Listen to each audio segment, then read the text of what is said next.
In this video, we're going to take a look at how to add a field and the details for your field on your farm profile in your Compass account. Once you've logged into your Compass account, there's a couple of different ways you can get to the field section. The first is by scrolling your screen down until you see fields.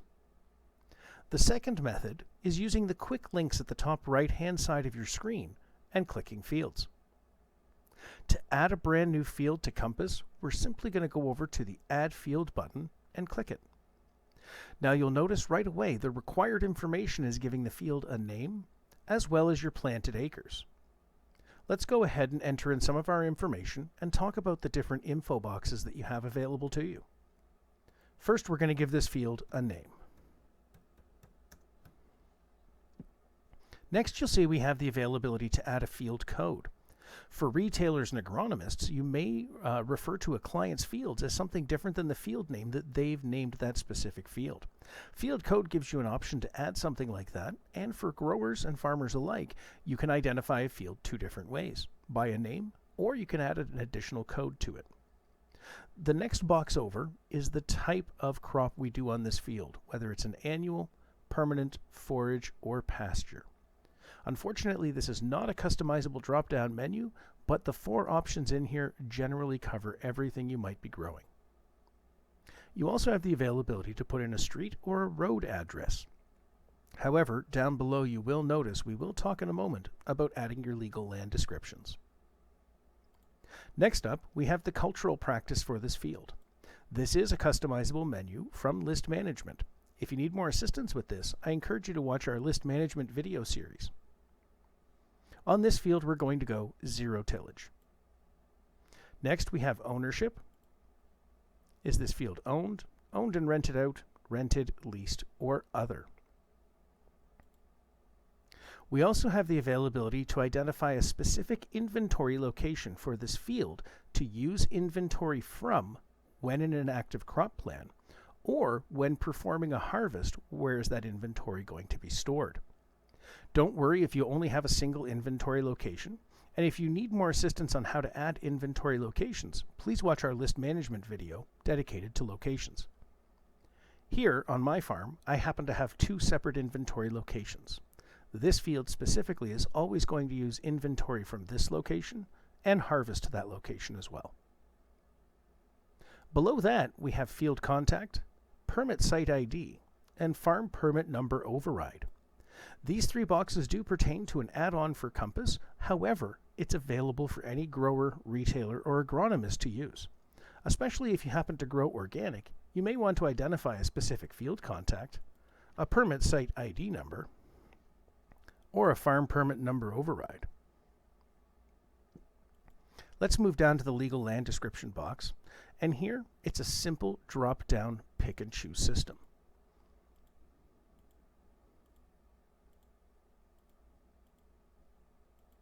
However, this field does crest over a couple of quarters, so I could add a second legal land address if I wanted.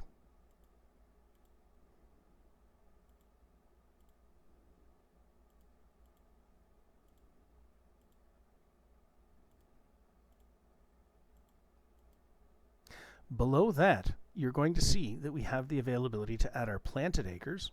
This is required.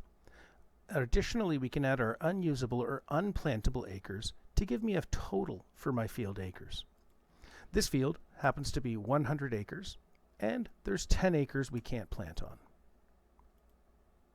The 100 planted acres is the number Compass is going to use moving forward when we're creating a crop plan in the crop pillar, a soil sample in the soil pillar, a scout record in the scout pillar or our offline app, and a harvest in our contracts pillar. Let's go ahead now and we'll save the field. Once we've saved the field, you'll notice we now have a View Map button. We'll make a separate video on how to map and upload your existing maps to your field. But let's take a look and scroll down and see the additional data we have available to us now. We also have a comment box now that appears. This is going to work very similar to the comment box you may have seen in our farm profile video, and allows you to identify specific items to this field.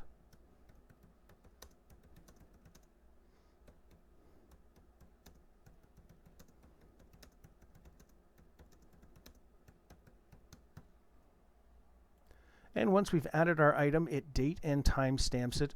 It'll always remain here until we decide to remove it by clicking the red X and deleting the item. Moving down, you can also see any soil samples that have been performed for this field. If there was existing soil samples, they would show here with a small pencil icon next to them that you could click to go right to that appropriate item. Or you can even add brand new soil samples from here. For more assistance on soil sampling, please watch our series of videos dedicated to the soil pillar and compass. Scrolling down, we also have availability to view our active or forecast crop plans, and the same principle applies. If there's a pencil icon next to the item, we can click it and go directly to. We also have the availability to view our scout records and some of the items contained within, as well as the ability to add a brand new scout record right from here. For more assistance on creating scout records, please watch our scouting video series. Every field you add in Compass also gets the ability to have files uploaded to it. The file section works quite simply by allowing you to upload a file that's identified to the field. We will automatically assign a document number. You can choose the type of file you wish to upload. With Compass, there are no restrictions on the type of file that you can upload. We just request that it stay between 7 to 10 megabytes in size. When you're talking an Excel file, that's a very large Excel file. Document tag will be the name that you can give to the file, and you can add additional comments about it. Coming back to the field profile, we're just going to scroll down past that file section now, and we have optional field details where you can enter in your expected nitrogen release, what region type is the field in, any notes, check-in dates, soil information, and any irrigation information. Most of these drop-down menus can be created or edited from our list management portion.